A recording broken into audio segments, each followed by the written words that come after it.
Everyone, welcome to Kalyani Bhushanam vlogs. ఎలా ఉన్నారు అందరూ? నేనైతే చాలా బాగున్నాను. మీరు ఎలా ఉన్నారో నాకైతే కామెంట్స్లో చెప్పండి. సో ఆల్రెడీ మీరు చూసున్నట్టయితే షిరిడి సిరీస్ గురించి షార్ట్స్ అయితే వేశాను. సో ఇది వచ్చేసి సాయి హెరిటేజ్ విలేజ్ థీమ్ అనేసి వాళ్ళు ఏర్పాటు చేశారనమాట. ఎంట్రీ టికెట్ 125 రూపీస్ ఈచ్ పర్సన్కి, 125 రూపాయలు.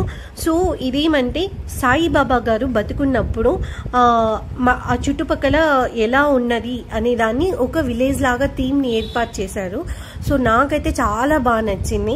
లైక్ రియల్గానే ఏదో మనుషులు చేస్తున్నట్టు అక్కడ బతుకున్నప్పుడు ఎలా ఉండేదో అలా నీట్గా చూపించారనమాట.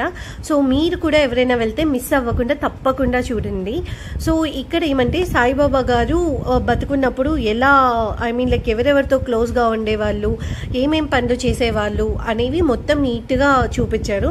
అంతేకాకుండా ఇంకా మిగతా ప్రజలు ఎలా జీవనం సాగిస్తూ ఉండేవాళ్ళు, లైక్ ఈ కుమ్మరి వాళ్ళు కుమ్మరి పనులు చేస్తూ, ఇంట్లో ఆడవాళ్ళు ఏం పనులు చేస్తున్నారు, పిల్లలు ఎలా ఆడుకుంటున్నారు, పద్యాలు పాడేవాళ్ళు ఎలా ఉంటారు, హరిదాసులు ఎలా ఉండేవాళ్ళు, సాయిబాబా భిక్షాటన చేసింది ప్రదేశము.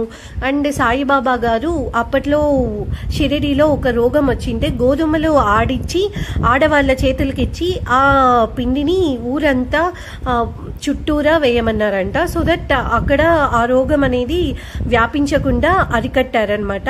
అండ్ ఇంకా సాయిబాబాతో పాటు సంకీర్తనలు చేస్తూ విలేజ్లో ఎలా ఆనందంగా ఉండేవాళ్ళు, ఇలా చిన్న చిన్న డీటెయిలింగ్ కూడా, చాలా మైన్యూట్ డీటెయిలింగ్ కూడా చాలా బాగా ప్రొవైడ్ చేశారు. సో ఇంకెందుకు ఆలస్యం, మొత్తం వీడియో మీరైతే చూసేయండి.